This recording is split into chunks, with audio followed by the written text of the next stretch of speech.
अस्सलाम वालेकुम स्टूडेंट्स। आज हम अपना नेक्स्ट चैप्टर स्टार्ट करने जा रहे हैं। चैप्टर का नाम जो है वो है आपका फर्म थ्योरी। ठीक है, और चैप्टर नंबर 4 फर्म थ्योरी।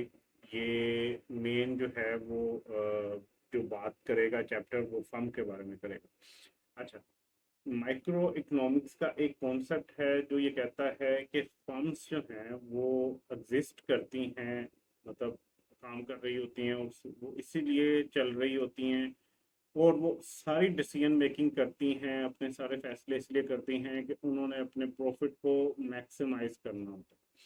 कोई भी बिजनेस जो है दुनिया में, उसका अगर वो प्रॉफिट ओरिएंटेड बिजनेस है तो उसका एक ही मकसद है कि उसने अपने प्रॉफिट को मैक्सिमाइज करना है। जितना बढ़ा सकते हैं उसने अपने प्रॉफिट को उतना बढ़ाना है। ठीक है, तो फर्म्स का मकसद क्या है, फर्म्स कैसे डिसीजन मेकिंग करती हैं, फर्म कैसे बिहेव करती है, वो इस चैप्टर में हम पढ़ेंगे। बेसिकली फर्म्स जो हैं वो प्रॉफिट मेकिंग के लिए जो है ना वो कैसे सर्वाइव कर रही होती हैं, कैसे डिसीजन मेकिंग कर रही होती हैं, कैसे डिफरेंट उन्होंने जो है ना फैसलों की सिलेक्शन करनी होती है। ये सारा फर्म थ्योरी के अंदर लिखा होता है जो कि हम अपने इस चैप्टर 4 में डिस्कस करने जा रहे हैं। अच्छा, इस चैप्टर 4 का पहला पार्ट जो होगा वो होगा प्रोडक्ट आउटपुट के बारे में। ठीक है, प्रोडक्शन आउटपुट का मतलब क्या है कि जो आप चीज़ बना रहे हो, ठीक है, उसके बारे में, जो आपकी गुड है, जिसको आपने गुड या सर्विस जिसको आपने बेचना है, ये पहला पार्ट उसको डिस्कस करेगा। सेकंड आपका पार्ट इस चैप्टर का जो है वो कॉस्ट ऑफ प्रोडक्शन को डिस्कस करेगा। कॉस्ट ऑफ प्रोडक्शन से मुराद आपके जितने भी फैक्टर ऑफ प्रोडक्शन हैं उनकी कॉस्ट को डिस्कस करेगा। पार्ट 3 में हम रेवेन्यू की बात करेंगे। रेवेन्यू का मतलब है कि देखें, यहाँ पे हमने कॉस्ट की बात कर ली। कॉस्ट क्या है, जो फर्म खर्चा करती है। रेवेन्यू क्या है, जो फर्म कमाती है। देखो, कोई भी फर्म जो है वो प्रॉफिट अर्न करना चाहती है।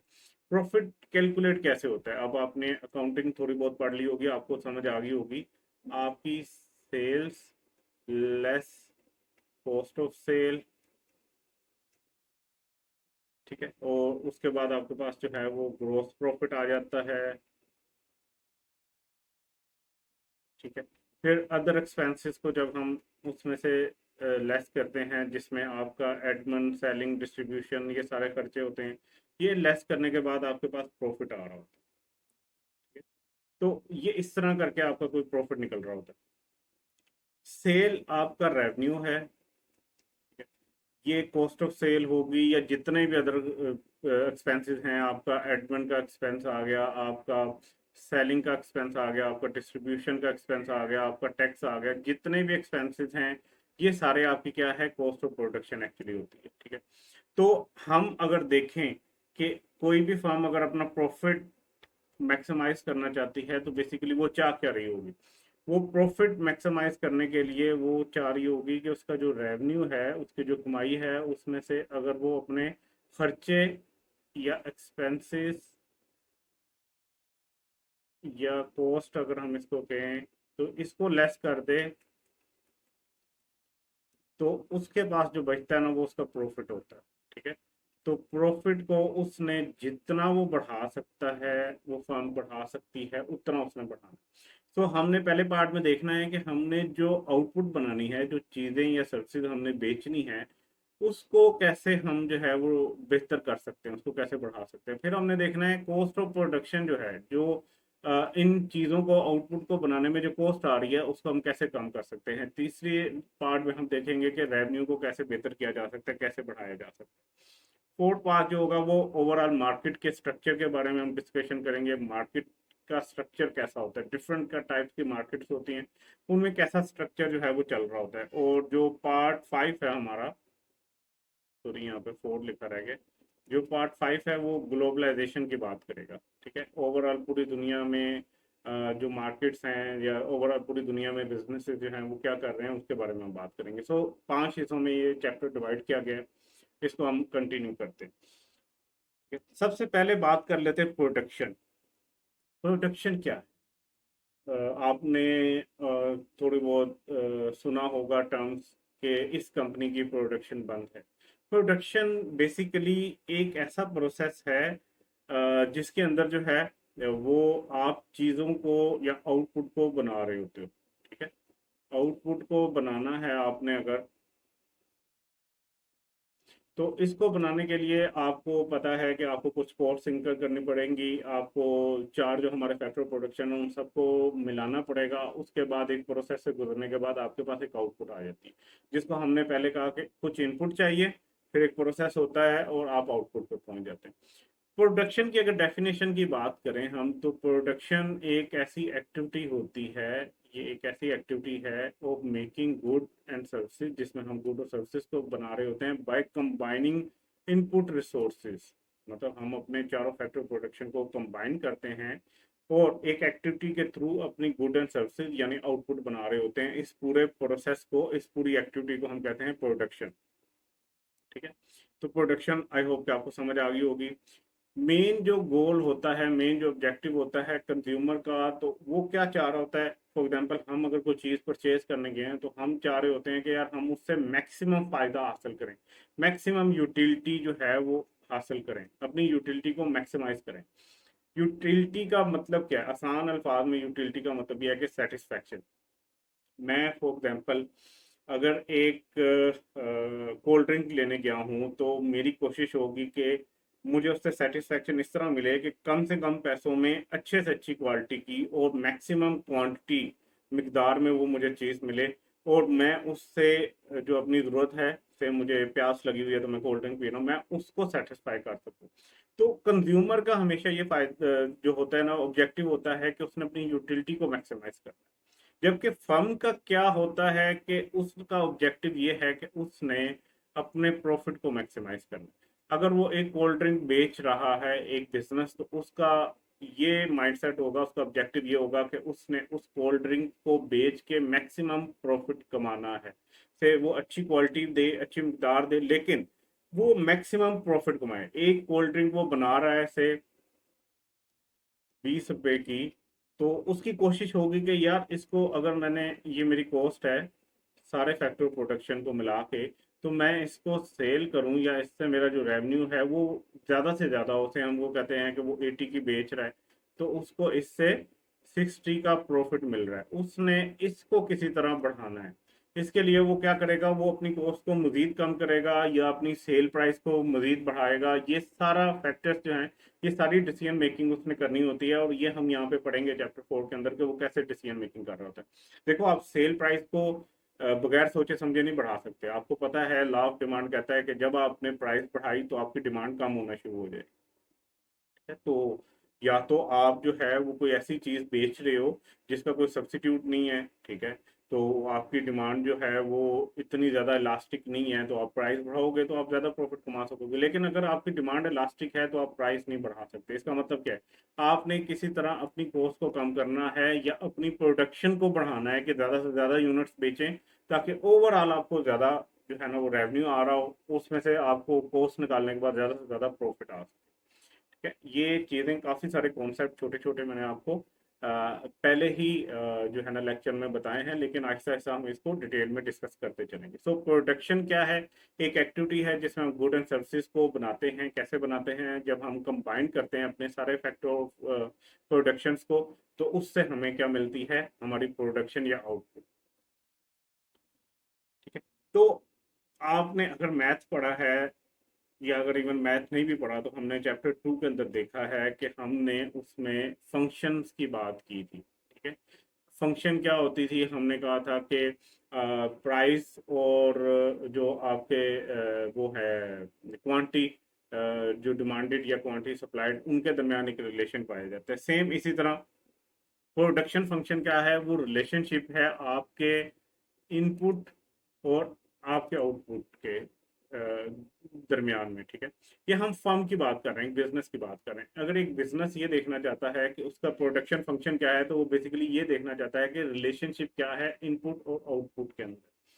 तो मैथमेटिकली अगर हम देखें तो ये जो क्यू है, क्यू बेसिकली आपको पता है क्वांटिटी होती है कि किसी मिकदार की बात हो रही होती है, किसी यूनिट्स की बात हो रही होती है, तो ये हमारा आउटपुट। ये फंक्शन है आपके फैक्टर ऑफ प्रोडक्शन का, और ये एल से मुराद यहाँ पे लेबर है और के से मुराद यहाँ पे कैपिटल। ठीक है, अगर मैं इसको थोड़ा सा डिटेल में बात करूं तो बेसिकली आपका आउटपुट जो है वो फंक्शन है आपके फैक्टर ऑफ प्रोडक्शन का, या इसको मज़ीद हम अगर ब्रेक करें तो ये आपका जो है ना वो लैंड, लेबर, कैपिटल और एंटरप्रेन्योर, इन चारों का फंक्शन। ठीक, लेकिन ये चार चीज़ों का फंक्शन लेके चलना ये थोड़ा सा कॉम्प्लेक्स हो जाएगा, इसलिए हम उन दो फैक्टर्स की बात करते हैं जो बहुत ज़्यादा चेंज हो रहे होते हैं। और वो दो फैक्टर्स कौन से हैं? आपका लेबर, जब भी आपने अपनी आउटपुट बढ़ानी है तो आप सबसे ज़्यादा अपने लेबर के ऊपर डिपेंडेंट हो गए या अपने प्लांट या मशीनरी के ऊपर डिपेंडेंट हो गए। ठीक है, आपको लैंड, जाहिर सी बात है आपके पास एक होगी, और मोस्टली केसेस के अंदर लैंड आपके पास एक्स्ट्रा ही होती है, वहां पे आप मशीनें नहीं इंस्टॉल कर सकते हैं। बहुत ही आप कह लो कि रेयर चांसेस होंगे जब आपका काम इतना ज़्यादा बढ़ गया कि आपको मजीद लैंड की ज़रूरत पड़ रही है। अदरवाइज नॉर्मली हम बात कर रहे हैं, इसको सिंप्लीफाई करने के लिए हमारे दो फैक्टर प्रोडक्शन ऐसे हैं जिनके ऊपर हमारी क्वांटिटी बहुत ज़्यादा डिपेंड कर रही होती है। एक आपका लेबर है और एक आपकी कैपिटल। ठीक है, तो यहाँ पे अगर हम इसको देखें मैथमेटिकली, हमने एक फंक्शन पढ़ा जिसके अंदर Q स्टैंड कर रहा है आपके आउटपुट या प्रोडक्शन के लिए, F जो है वो फंक्शन को जाहिर करता है, L for labour and K for capital. ठीक है, तो अगर हम देखें कि आप एक गारमेंट्स का यूनिट चला रहे हैं तो आपके जो आउटपुट बन रहा है, जो आपकी प्रोडक्शन हो रही है, वो बेसिकली आपका आउटपुट है। और जहाँ पे labour, machine, raw material, building, ये सारे आपकी इनपुट्स आ रहे होंगे। ठीक है, लेबर को हम जो है वो एल से यहाँ पे डिनोट कर रहे हैं, और बाकी जो आपके ये सारी चीज़ें लिखी हुई हैं, मशीन, रॉ मटेरियल, बिल्डिंग, ये सारा आपका क्या है? कैपिटल। ठीक हो गया, तो ये आज हमने प्रोडक्शन फंक्शन भी समझ लिया। ठीक है, नेक्स्ट चलते हैं। तो दो तरह के प्रोडक्शन फंक्शन, ठीक है, दो तरह के प्रोडक्शन फंक्शन है। एक को हम कहते हैं शॉर्ट रन प्रोडक्शन फंक्शन, और इससे एक लॉ भी बनता है जिसको कहते हैं लॉ ऑफ रिटर्न। और एक है हमारा लॉन्ग रन प्रोडक्शन फंक्शन जिसको हम कहते हैं law of return to scale. ठीक है, अब ये देखें, लॉ ऑफ रिटर्न और लॉ ऑफ रिटर्न यहाँ पे तो ये सेम है, टू स्केल एक्स्ट्रा ऐड हो जाता है जब आप लॉन्ग रन प्रोडक्शन फंक्शन की बात करते हैं। शॉर्ट रन और लॉन्ग रन, चैप्टर 3 के अंदर हमने ये दोनों पीरियड्स को डिस्कस किया था। ठीक है, शॉर्ट रन क्या होता है और लॉन्ग रन क्या होता है, इसको हम डिस्कस कर चुके हैं। हमने कहा था कि लॉन्ग रन में आपके सारे फैक्टर प्रोडक्शन जो हैं वो वेरिएबल होते हैं, और शॉर्ट रन में आपके से कि एक भी अगर फिक्स है तो इसका मतलब है कि शॉर्ट रन में आप काम कर रहे हैं। फॉर एग्जांपल हम यहाँ पे कहते हैं लैंड, लेबर, कैपिटल, एंटरप्रेन्योर, ये आपके चार प्रोडक्शन के जो है ना वो फैक्टर प्रोडक्शन है आपके, या आपकी रिसोर्सेज है।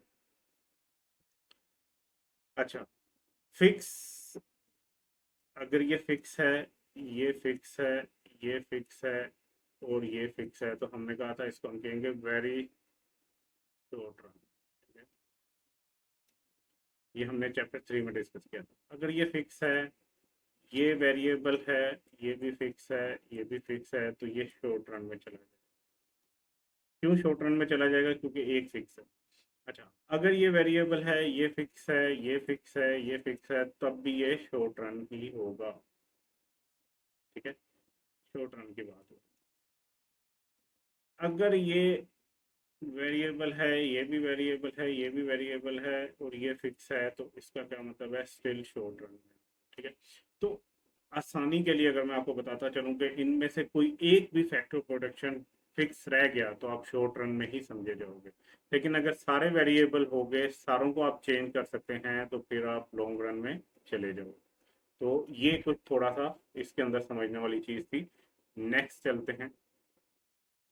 अच्छा, cost behaviour over different time scales. Different time scale से मुराद क्या है कि टाइम स्केल्स हम वही बात कर रहे हैं शॉर्ट रन और लॉन्ग रन के। इसमें कॉस्ट कैसे बिहेव करती है? शॉर्ट रन में is a period of time in which at least one factor production must remain fix. Short run में आपका जो कोई एक फैक्टर प्रोडक्शन जो है वो हमेशा फिक्स रहता है। तो इसमें हमारी कॉस्ट क्या होगी? यहाँ पे हमारी कॉस्ट होगी वेरिएबल कॉस्ट देखिए कुछ हमारे फैक्टर प्रोटेक्शन वेरिएबल हैं, उनको हम बढ़ा सकते हैं, कम कर सकते हैं। हमने यूनिट्स ज़्यादा बनाने हैं तो हम उनको बढ़ा के अपनी यूनिट्स ज़्यादा कर सकते हैं। तो उनके ऊपर जो कॉस्ट आ रही होगी उसको हम वेरिएबल कॉस्ट कहेंगे। लेकिन एक हमारा फिक्स रह गया फैक्टर प्रोटेक्शन, तो हमें उसकी कॉस्ट को भी शामिल करना पड़ता है। मतलब मैं टोटल कॉस्ट की बात करूं, शॉर्ट रन के अंदर कोई बिजनेस अगर शॉर्ट रन में काम कर रहा है तो उसकी टोटल कॉस्ट क्या होगी, उसकी सारी वेरिएबल कॉस्ट प्लस उसकी फिक्स कॉस्ट, तो आपके पास जो है ना शॉर्ट रन की टोटल कॉस्ट आ जाएगी। से उसकी जो वेरिएबल कॉस्ट है वो है 200 और फिक्स कॉस्ट है 50, तो उसकी टोटल कॉस्ट कितनी आ गई, 250। ठीक है, तो ये शॉर्ट रन में आपने ये फॉर्मूला याद रखना है। शॉर्ट रन के अंदर टोटल कॉस्ट जो है वो क्या होती है, variable cost plus fix cost. Long run में वो पीरियड जिसमें आपके पास पॉसिबिलिटी है कि आप सारे इनपुट या सारे फैक्टर प्रोडक्शंस को वेरी कर सकते हैं। ठीक है, with in given state of technology, एक खास टेक्नोलॉजी के अंदर रखते हुए, उसको हम कहते हैं लॉन्ग रन को। तो यहाँ पे सॉरी लॉन्ग रन, तो यहाँ पे अगर हम टोटल कॉस्ट निकालें तो टोटल कॉस्ट हमारी आ जाएगी वेरिएबल कॉस्ट। यहाँ पे तो कोई फिक्स फैक्टर प्रोडक्शन है नहीं, तो यहाँ पे फिक्स कॉस्ट आएगी नहीं। से यहाँ पे अगर 250 है तो यही मेरी टोटल कॉस्ट भी रहेगी। चले, पहला लेक्चर था, मैंने इसको थोड़ा कम कंटेंट के साथ बनाया है ताकि आपको ये जो छोटे छोटे कॉन्सेप्ट हैं इनको एब्जॉर्व करने के लिए टाइम मिले। इसको दोबारा सुनिएगा, एक दफ़ा इसको रिवाइज कीजिएगा, छोटे छोटे पॉइंट्स जो मैंने डिस्कस किए हैं उनको एक दफ़ा अपने माइंड में सोचिएगा, और इंशाल्लाह अगली वीडियो में हम इससे आगे टॉपिक्स को कवर करेंगे। अपना ख्याल रखिएगा। अल्लाह हाफिज़।